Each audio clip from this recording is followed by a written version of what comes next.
똑같은 노동을 하더라도 내가 마음 상태가 좀 좋을 때는 요산이 좀 덜 생기고 내가 마음이 괴로우면 요산이 더 생긴다.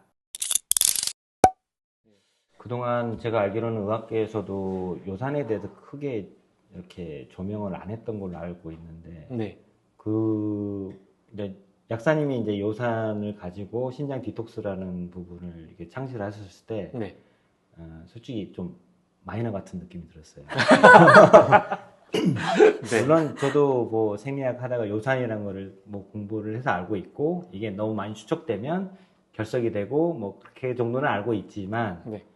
우리 약사님이 이렇게 설명해 주시는 이렇게 메커니즘을 보면 요산이 우리가 간과하고 있었던 게 아닌가, 생각보다 너무 중요한데, 그리고 궁극적으로 그게 우리 몸에서 모든 거의 질환들이 어떻게 보면 다 요산과도 연관이 있다라고 말해도 과언이 아닐 정도로 네. 굉장히 중요한 것 같은데, 왜 의학계는 이 요산에 대해 집중을 안 하고 있는 건가요? 사실 의학계는 요산에 대해서 상당히 집중을 많이 하고 있습니다. 네, 다만 그래요? 한국에서는 집중 못 하고 있는 거죠. 저도 이 요산혁명이라는 책을 읽으면서 되게 이제 감동받고 있는데, 네네.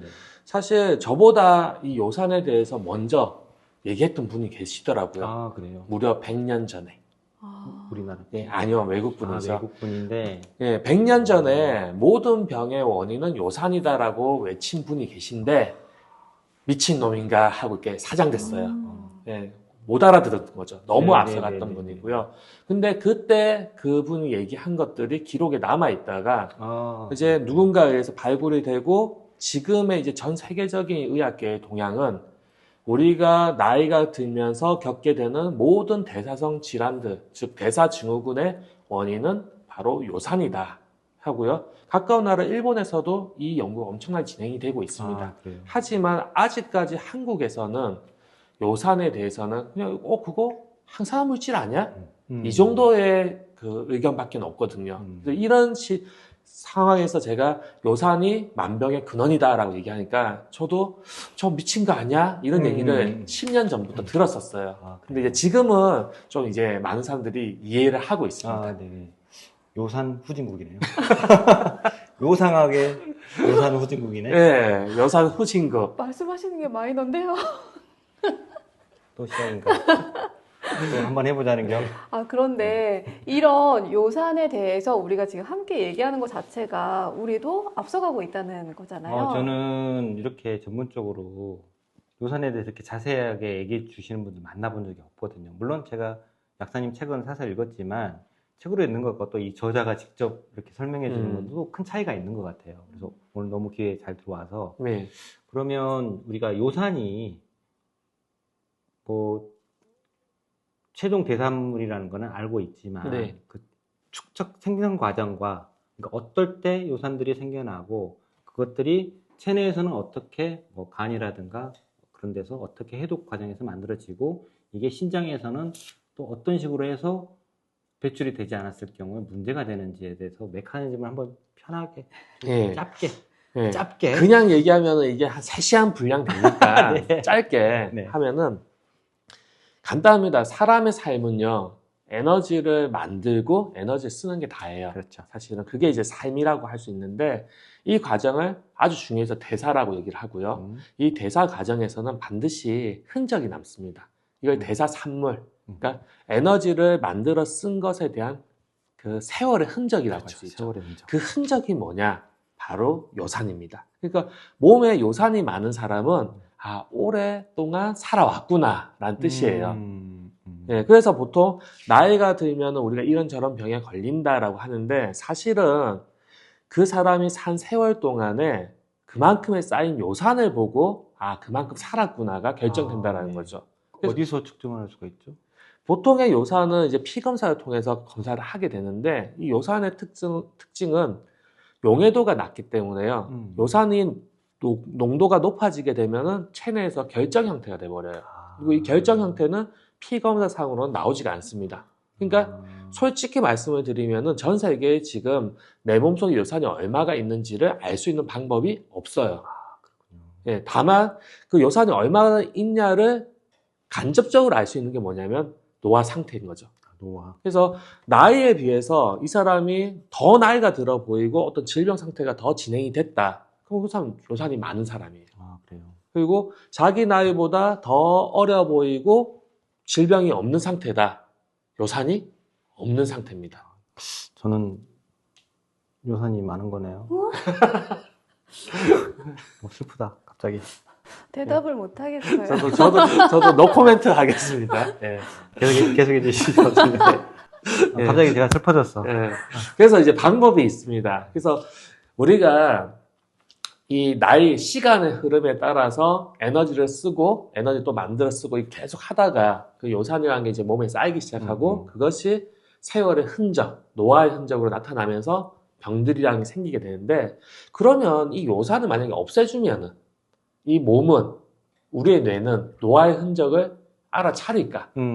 모른다라는 거죠. 왜냐하면 그렇죠. 시간의 흐름이라는 거는 상대적으로 다 다르게 흐르거든요. 내가 막 집중하고 있을 때 10시간이 1시간 같이 느껴지기도 하고요. 또는 어떤 운동을 할 때 1분이 1시간처럼 느껴질 때도 있어요. 네, 맞습니다. 그렇죠. 그게 스트레스 상황이에요. 그래서 자신의 삶에 스트레스가 높았던 사람은 상대적으로 요산이 많고 오래 산 것 같은 느낌이 들고요.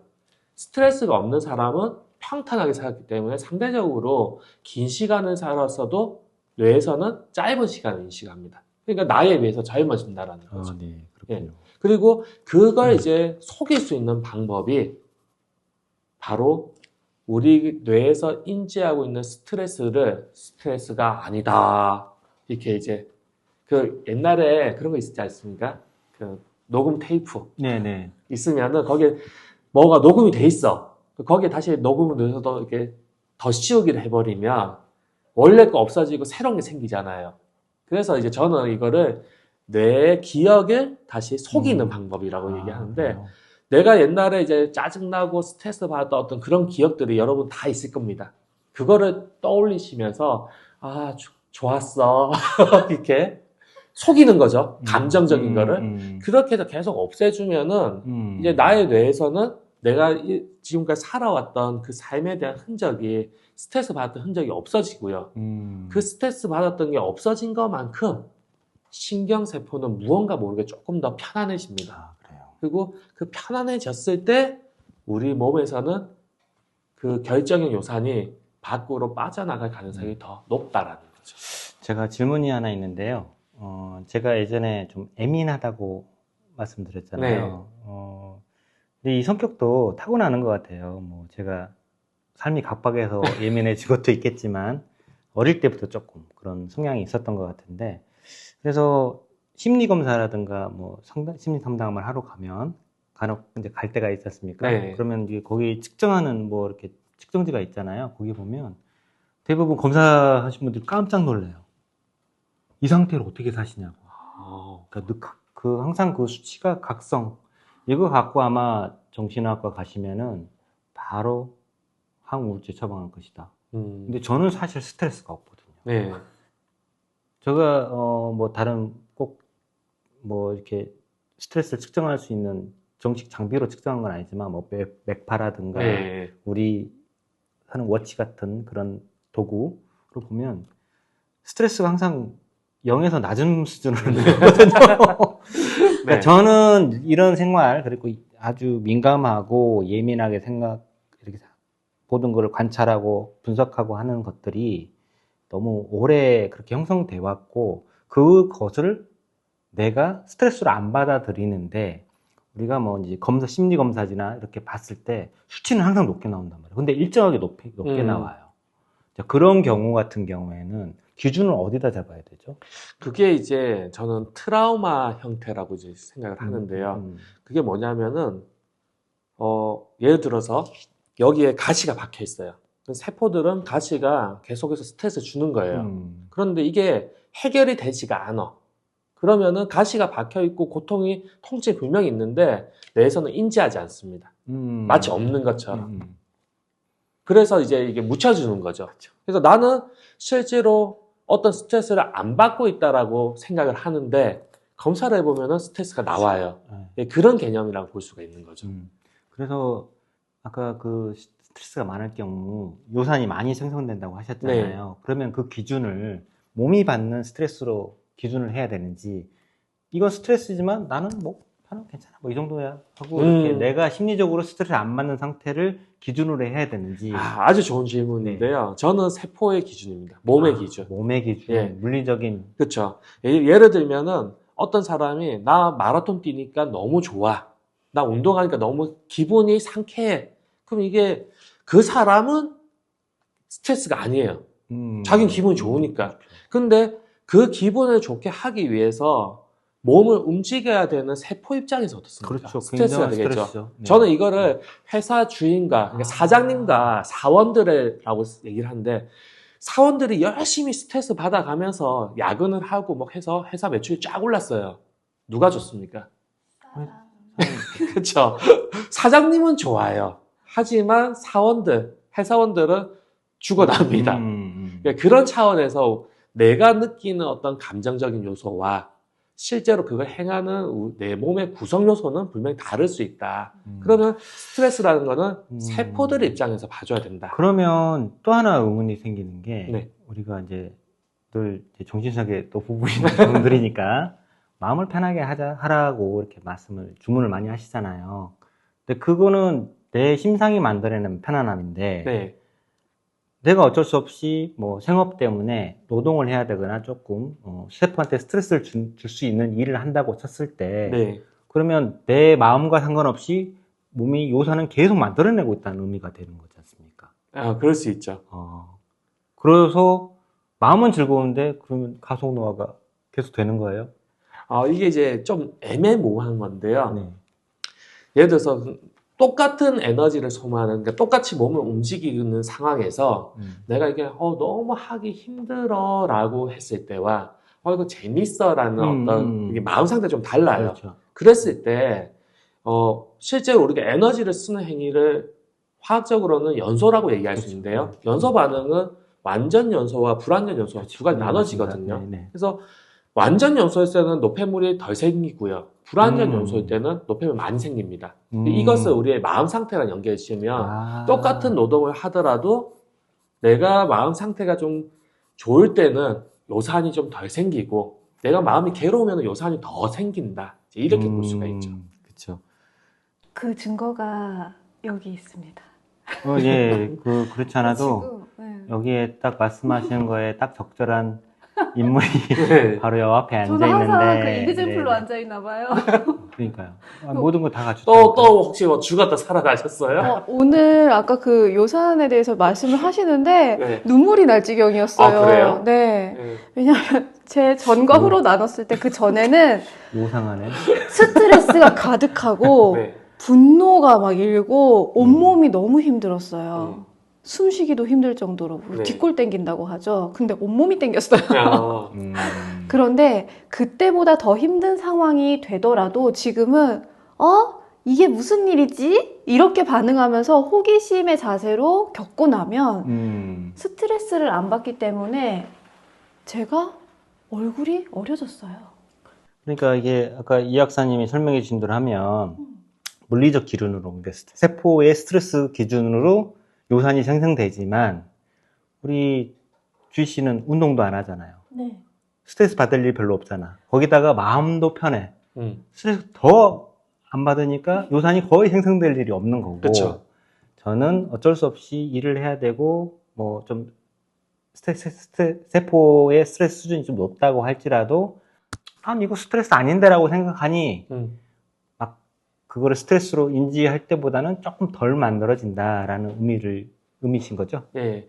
이게 이제 좀 더 이제 의학적으로 말씀을 드리면, 우리가 스트레스라는 거는 긴급한 상황이잖아요. 긴급한 상황에서는 스트레스 탈출하기 위해서는 더 많은 에너지를 써야 돼요. 그러니까 그 몸에서 사용하는 에너지인 ATP를 더 많이 소모를 해야 된다는 얘기가 되고, 그 ATP의 소모의 결과값이 뭐냐? 요산입니다. 그러니까 스트레스 상황이 된다는 얘기는 에너지를 많이 썼고 그 결과 요산이 많이 생겼다. 이렇게 이해가 될 수 있는데요. 만약에 심리적으로 뭔가 불안한 상태다.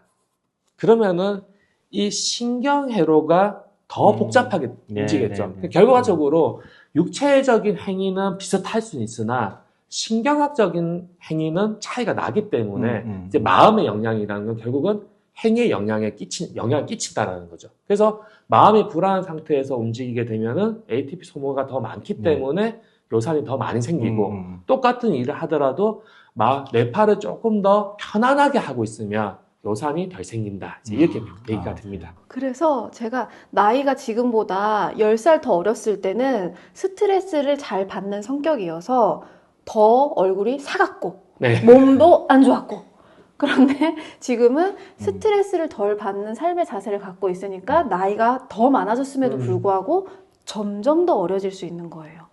이 요산이 정말 정확하네요. 1000살까지 사시겠네요. 이제 욕 아니에요? 불사조에서 요정으로 네. 요산 때문에 죽을 뻔하다가 다시 살아나는.